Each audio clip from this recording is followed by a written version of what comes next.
Welcome to the Richard Sherman podcast. Make sure you like and subscribe to the Volumes YouTube channel to get more content. We coming at you 2 times a week. Subscribe now.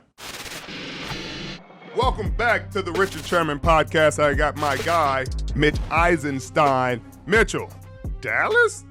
With Cooper Rush. Thought they were going to be... That was silly. Am I crazy to think that Philly looks like an absolute juggernaut right now? You're not crazy. This team looks borderline unbeatable. I mean, they matched up. They had some injuries on their offensive line. First off, they got a hell of an offensive line to go with a great receiving core, to go with a fantastic young quarterback, to go with a great defense, great D-line, great secondary. I mean, is Philly your favorite to come out of the NFC right now? My favorite to come out of the NFC? I mean, they kind of got to be at this point. They haven't lost. They got all the pieces that you need. They got the O-line. They got the D-line. Lane Johnson has to be playing. If he goes out of another game, you see how the dynamic immediately changes.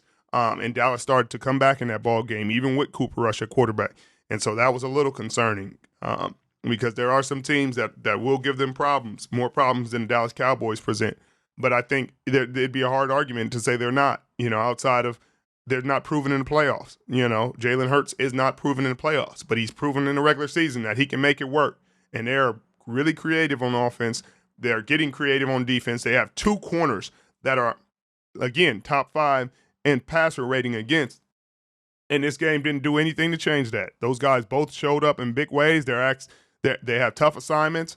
They're asked to play man-to-man coverage, quarters, 2, whatever, and they get the job done. At the safety spot, Gardner Johnson has looked freaking amazing. I didn't even know he could play safety. He's always been like a nickel hybrid guy, but went to Philly and is fitting in like a glove. And it's hard to argue, man. They got a good team. They got obviously Fletcher Cox, Brandon Graham, and the boys up front who've been consistently good. Hassan Reddick, look at you, showing up in a big way. So it's hard to argue, man. Richard, most importantly, it looks like they're having a lot of fun out there. I mean, this is a team that's playing with a ton of confidence. Our boy Big Play Slay with a pick, another one, Rich. You've been on winning teams. You've been on a couple losing teams. Like, how much does winning in this manner, starting the season off 6-0, like what does that do for a player's confidence? Somebody that's middle of the roster guy, what does that do for you as a player, picking you up? Because we've seen, this offense, the Eagles offense is upper echelon in this league. But now this defense is, making play after play after play. What does winning do to change you as a competitor's mentality? I don't know if it changes the mentality. It's just fun. They're having a lot of fun out there. They're running around, they're celebrating, they got their handshakes.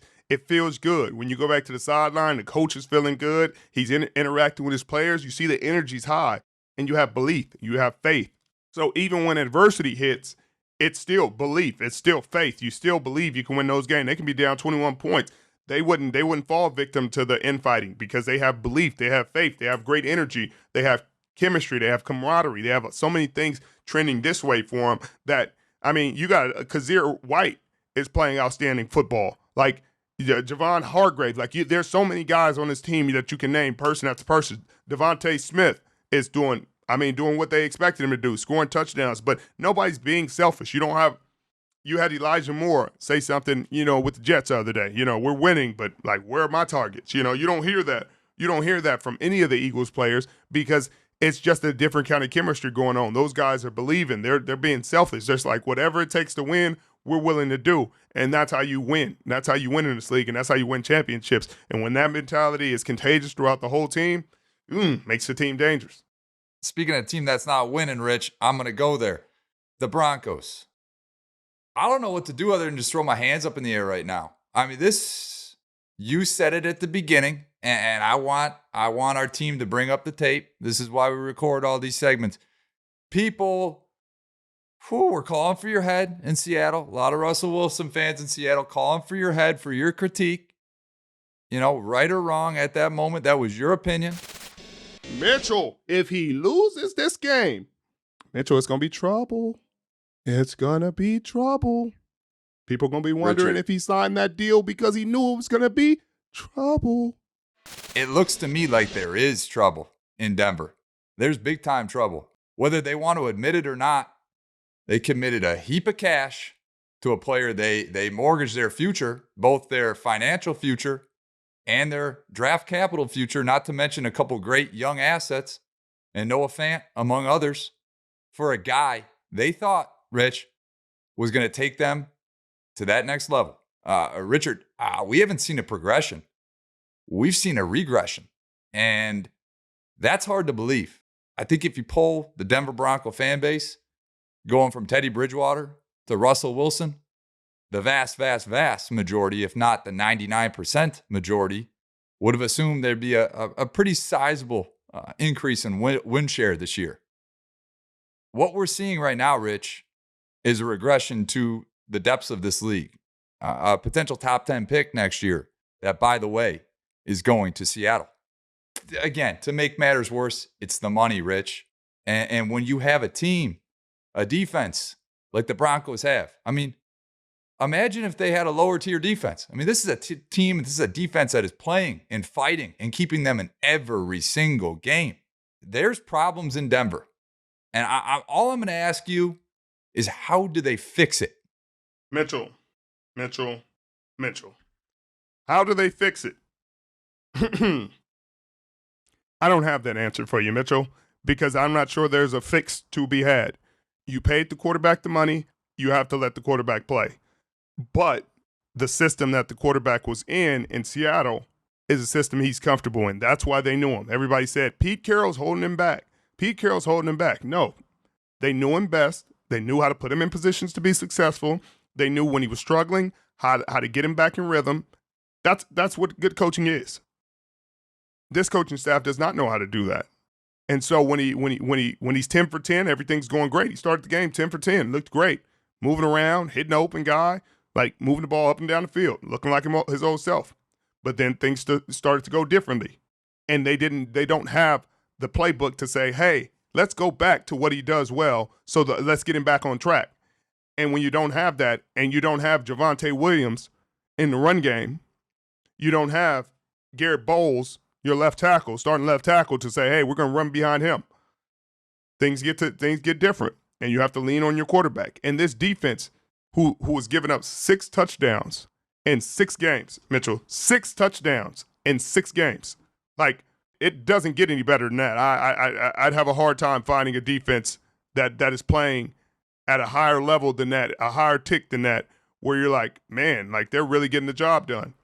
I think that's where the concern is. That defense, coming from somebody who's played on a defense that led the league in scoring for 4 years straight, like after a while, you need something from the offense. You need some points. You need some scores. You need some confidence. Because to say, hey, we've given them 6 touchdowns in 6 games, and to say we're 2-4 with that kind of work, I mean, it's hard for a defensive coordinator to look his men in the eyes and be like, hey, it's your fault. You got to get better. You got to correct this. You got to do something more. Like, and you're starting to see it from the offensive players. You're starting to see it from Jerry Jeudy, in his conversation with Gordon. Like, I don't know what he's saying in that conversation, but you can tell there's frustration. They had higher expectations. They had goals and aspirations coming into this season, especially in that division. They said they were a quarterback away, and they got the quarterback, and things still aren't going their way. And that's where the concern is for that locker room, is that how quickly will that unravel without it being homegrown talent, And his defense is playing about as well as they can play. Patrick Surtain, we've raved about who he is. Sure. They got Justin Simmons back the other night. Played pretty good football for his first game back. Browning, like what are we talking about? I played with his brother, Barry Browning. He's playing outstanding. Did he have an interception? Yeah, had him an interception. Yep. Like, it's not much more you can ask of that defense, but there has to be accountability both ways. And so that's where, they're going to have to look at the man in the mirror and figure that out. But everybody's blaming Nathaniel Hackett. And it's like, Nathaniel Hackett's fault. We need to fire him. Like, is firing him the answer? Like, is that going to answer all the questions? Because you still have the same ingredients that you had before if you fire him, Now, could he call more plays for Russell to get out of the pocket and play to his strengths? 100%. But you can't put this all on the quarterback. I mean, all on the coach, all on the quarterback, all on the offensive coordinator. Like, it gets spread around, but, I mean, it has to get fixed soon. I think point being, we're far enough along in the season. I mean, we're a third of the way through the season already. You'd think you'd see some progress. And it's just a consistent.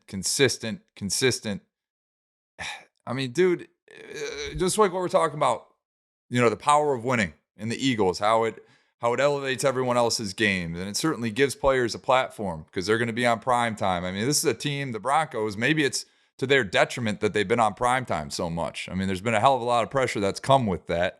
But you expect somebody that is getting paid that amount to rise to those occasions. I mean, yeah, I mean that's just like when Peyton came. They gave him primetime games because that's a primetime quarterback. That's a primetime slot. It should be a primetime team, and that was the expectation of everybody. You heard all the excitement in Denver. That's why they gave up 2 first-round picks, 2 Sure. second-round picks, I think a 4th-round pick, Noah Fant, and then they gave him the contract. So when that when that implodes, like if this season, if they, people were talking crazy when I was like, that's going to be a hard division to make the playoffs in. And I didn't expect them to start like this, but that's a hard division to make the playoffs in not because of their players, but because you came in 4th in the division last year, and it wasn't like the Chiefs, the Chargers, and the Raiders got worse. Those teams got better too. And so, it's a tough hill to climb. It's an uphill battle, but it'd be really cool if they did it. If they did it, it'd be like one of the comeback stories in NFL history if they could turn this around and be competitive and be a playoff team. But if they don't, it's going to be rough. It's going to be a rough offseason for everybody involved.